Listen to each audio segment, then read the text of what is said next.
it's so great to speak with you. Look, I'm used to speaking to you on so many other factors when it comes to this business, but it is great to talk to you about something that's going on as we speak right now, because no matter where you go, whether you go into the mall, stores, walking down the street, there's a certain bell that you're going to hear.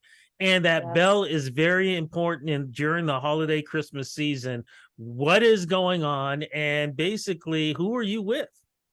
Like, I Yes, have to that ask. that thank you so much for speaking with me today. Yes, it is our annual Christmas kettle campaign. You'll hear the bells, you'll see the iconic red kettles, the Salvation Army. It is our 133rd year doing the Christmas kettle campaign.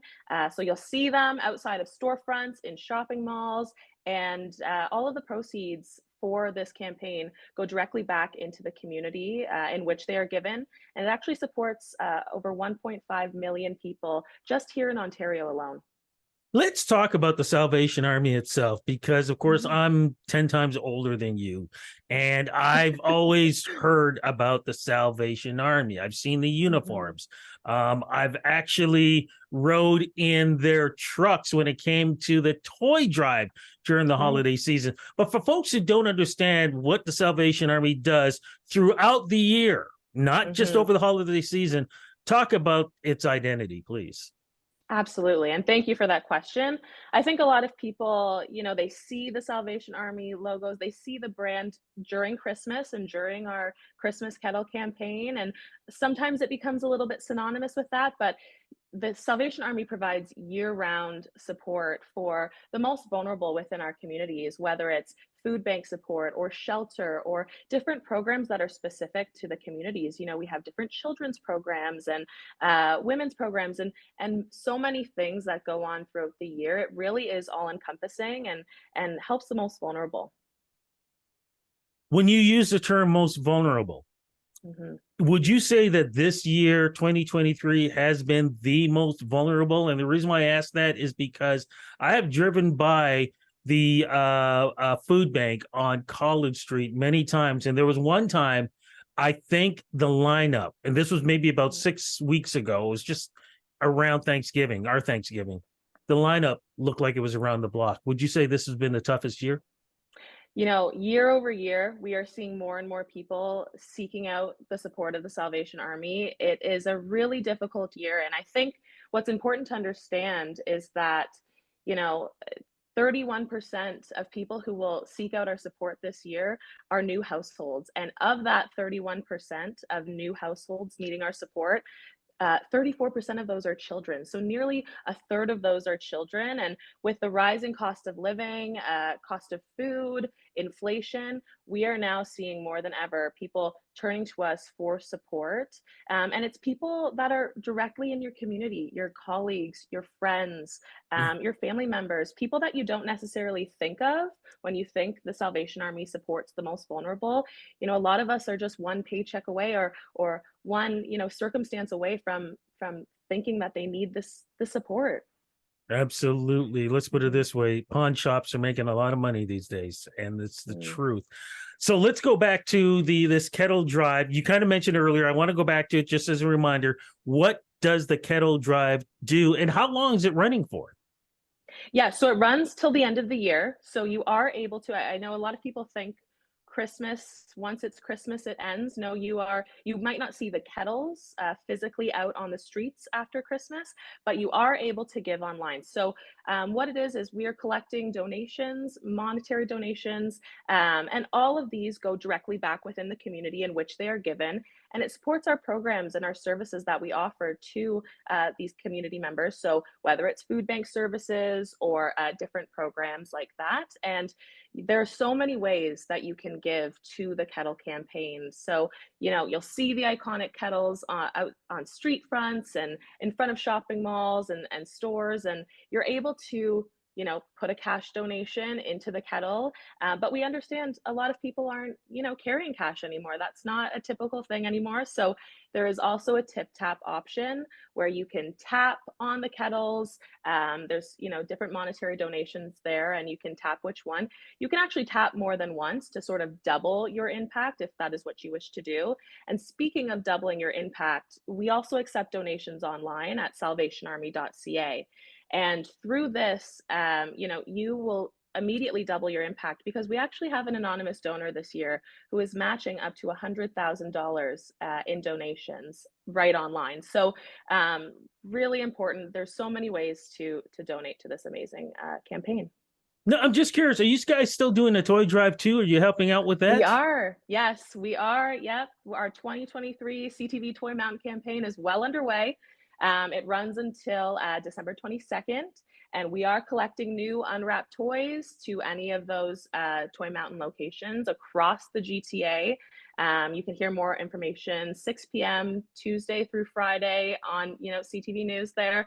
And yeah, it's going well. We are seeing a lot of support from the community, which is really fantastic.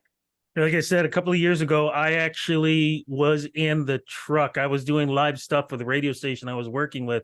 And it is amazing to see what you guys do going to the where people are donating to the toy drive and then going back to the warehouse and seeing how everything is organized because it's so important to get these toys early so that could be under trees for kids when Christmas Eve and Christmas Day rolls around.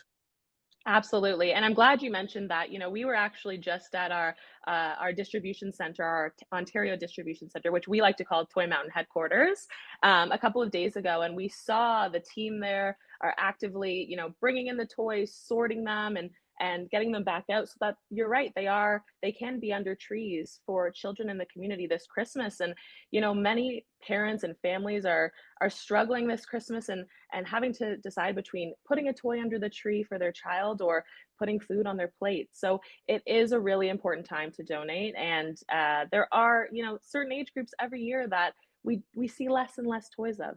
Okay, that's what my next question. Look at me pointing. Hmm. That's my next question.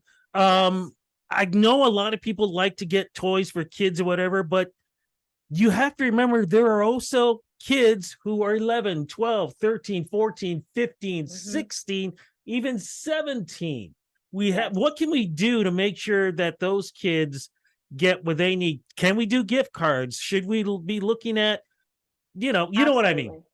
Absolutely. Yes. Thank you for that question. Yes. So we are seeing less and less. I think when people think Toy Mountain, they think toy, and I think toy is synonymous with younger toys, right? For that sort of maybe 4 years old till 7 years old. It's an easy sort of frame to buy for. But there are children. You're right.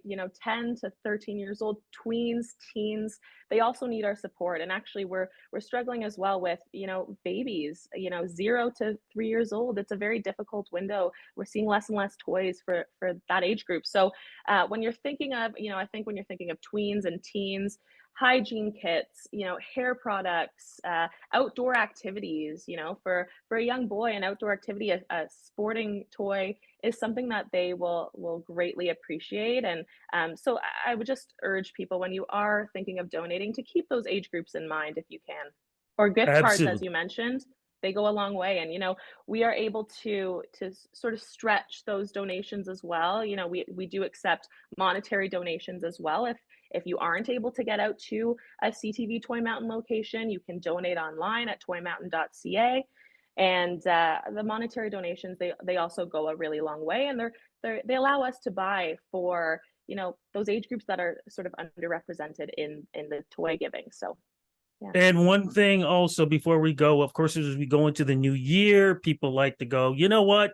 I need to make some changes. I need to start taking things out of my place. I got to get rid of clothes and things like that.